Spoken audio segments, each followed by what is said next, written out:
Welcome to SMTV। For more updates subscribe my YouTube channel. इस video में हम आपको कुछ टिप्स बताएंगे जो कि आई होप आपके लिए बहुत यूज़फुल साबित होंगे। आप इस वीडियो में सीखेंगे कि आप इंस्ट्रूमेंट की जगह आप अपने हाथों को कैसे यूटिलाइज़ कर सकते हैं। तो दोस्तों विदाउट टाइम वेस्ट की हम शुरू करते हैं अपना काम।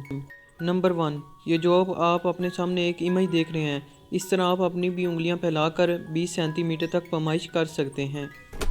तो दोस्तों ये कितना ही अमेजिंग है कि आप विदाउट स्केल यूज़ किए 20 सेंटीमीटर तक पैमाइश कर सकते हैं। Number 2, angle measurement. आप अपने बाएं हाथ को बिल्कुल स्ट्रेट फॉरवर्ड करें और उस पर बनने वाले एंगल पर ध्यान दें। तो जो सबसे छोटी उंगली का एंगल होगा वो 0 का, उसके बाद फिर 30, फिर 45, फिर 60, फिर 90। जैसा कि आप इमेज में देख सकते हैं किस तरह एंगल की मेजरमेंट कर सकते हैं। Number 3, days counting. आपको अब ये जानने में कोई परेशानी नहीं होगी कि किस मंथ में कितने डे हैं। आप अपने दाएं हाथ की मुट्ठी को बंद करके सामने की तरफ फैलाएं।